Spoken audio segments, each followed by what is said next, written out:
तो अनिल जोशी को एक डमी बना के, एक पपेट बना के, एक कठपुतली बना के, और हमें लग रहा है कि इस केस की जो जांच है उसका ध्यान भटकाने की कोशिश करी जा रही है। शहर और दुनिया की छोटी बड़ी हर खबर के साथ रखे आपको अपडेट दून वन न्यूज। देखो साथियों, इसमें एक बहुत महत्वपूर्ण एक बिंदु है टर्म्स ऑफ रेफरेंस। मुख्यमंत्री जी ने जो सीबीआई की घोषणा की है, सीबीआई जांच की घोषणा की है, ये स्पष्ट नहीं है। हम भारतीय जनता पार्टी के प्रवक्ताओं से और भारतीय जनता पार्टी और सरकार से मांग करते हैं कि ये टर्म्स ऑफ रेफरेंस है क्या ये जांच पूरे अंकिता भंडारी हत्याकांड प्रकरण की होगी, या सिर्फ जो ये अभी भाजपा के पूर्व विधायक और उनकी पत्नी का जो ये ऑडियो टेप एक सोशल मीडिया के माध्यम से जनता के सामने आया, क्या उसकी होगी। तो हम ये चाहते हैं कि मुख्यमंत्री जी आप अपनी घोषणा जो की है, आप उसका टर्म्स ऑफ रेफरेंस क्या है वो जनता के सामने नहीं करके आए।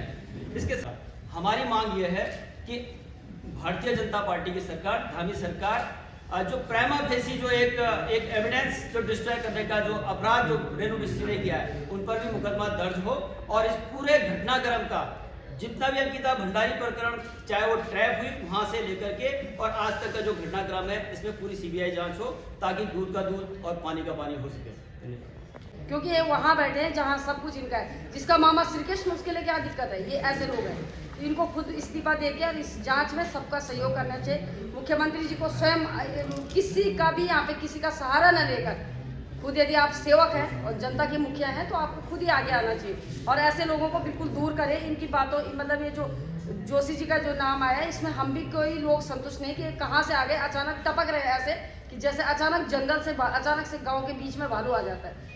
तो गांव वालों की एक अपनी वो होती है। इस तरीके से पूरे उत्तराखंड की जनता जब एक साथ एक ही मांग पर टिकी हुई है और अंकिता भंडारी के माता पिताजी ने अपनी बात रख दी है कि उनके माध्यम से वो जो चीज़ हो, उनकी जो लिखित पत्र, उनका परसों की प्रेस में हम लोगों ने देखा है, लिखित पत्र दिया है, उसी पे काम होना चाहिए। तो ये जो अचानक से जो आए हुए हैं, इस पर संज्ञान लेना चाहिए कि ये कुछ नहीं है। माननीय मुख्यमंत्री जी खुद इसमें सारे विभाग करेंगे, अधिकारी करेंगे, इनका कोई लेना देना नहीं। इन्होंने इनका जिसका जितना काम है, जिसके अधिकार क्षेत्र में जितना आता है, उसको उतना ही करना चाहिए। ऐसा लोगों को लाके इस पूरी जांच को अवरोध नहीं दे, इसमें अवरोध हो जाएगा, कई टाइप के आ जाएंगे, पता नहीं अभी तो कितने आ जाएंगे फिर से।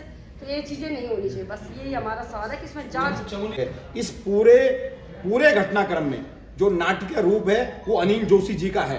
अनिल जोशी जी मुख्यमंत्री जी के एक छुपे हुए मोहरे हैं, जिनको मोहरे के रूप में सरकार प्रयोग करना चाहती है। आप स्वयं एक अधिवक्ता हैं गोदियाल जी, मैं आपको बताना चाहता हूं कि अगर मैं शिकायत करता हूं और कोई जांच हुई और मैं उससे संतुष्ट नहीं हूं, तो मैं उसके लिए हायर अथॉरिटी में अपील करता हूं। लेकिन स्वयं शिकायतकर्ता अगर कह दे मैं संतुष्ट हूं और सब पैरोकार अंकिता के माँ बाप हैं, तो वहीं न्याय की लड़ाई वहीं समाप्त हो जाती है। हम सब की मांग है, हम सब जितने मंच यहाँ आए हैं, सबकी एक मांग है कि अंकिता के माता पिता को, उनके माता पिता ने जब मुख्यमंत्री जी को प्रार्थना पत्र दिया था, मुख्यमंत्री जी चाहते, कैंट थाना सबसे पास था, कैंट थाने में जाके यही प्रार्थना पत्र वहाँ के एसएचओ को दिलवाते, और क्योंकि अधिकार क्षेत्र जो सीएम आवास है वो कैंट थाने में आता है, और कहते जी ये प्रार्थना पत्र, इस पे मुकदमा लिखो, और उसी टाइम जांच उसी मुकदमे पे। दूसरी बात, जो सीबीआई की जांच होती है, जो न्यायालय में जांचें चलती है, वो जो पैरोकार की प्रार्थना पत्र होता है वो बहुत मायने रखता है। वो आपको स्वयं पता है, वो उस प्रार्थना पत्र के आधार के आसपास सारी जांच घूमती है। अनिल जोशी जी के प्रार्थना पत्र को आप पढ़ेंगे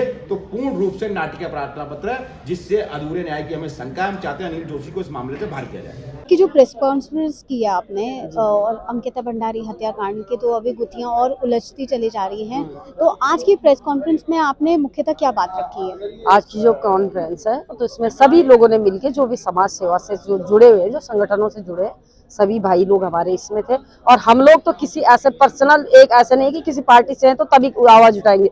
हमारे प्रदेश का जो भी व्यक्ति इसकी आवाज उठाएगा, हम वहीं खड़े हैं, क्योंकि ये हमारी बेटी है, हमारे प्रदेश की बेटी है, उसके लिए हमने। तो आज की जो प्रेस कॉन्फ्रेंस है उसमें ये है कि जो ये अभी इस मैटर में, इस मुद्दे पे अनिल जोशी जी का जो नाम लिया जा रहा है, अनिल जोशी के प्रार्थना पत्र पे ये जो एफआईआर हुई है, उनके जब अंकिता भंडारी के माता पिताजी ने खुद इसमें कह दिया था कि, तो उनकी उसमें उनको ही आगे रख के क्यों नहीं की गई ये, और सिर्फ उनके प्रार्थना पत्र पे क्यों हुआ?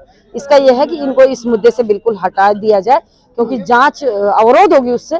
तो इसमें हमारी ये मांग है कि जो आज अनिल जोशी जी का नाम इस मुद्दे में, इस मैटर में आया है, तो उनको हटा करके इस मैटर में सिर्फ अंकिता के माँ बाप की जो मांग है और जनता की जो मांग है उसी को आगे रखा जाए। बाकी किसी सेकंड पर्सन को हमारे माननीय मुख्यमंत्री जी किसी को यहाँ पे ऐसा प्रोत्साहन न दे, ऐसा यहाँ पे सपोर्ट के लिए न बुलाए, कोई अपनी आवाज रखे। अचानक किसी चीज का आना संदेह के घेरे में आता है।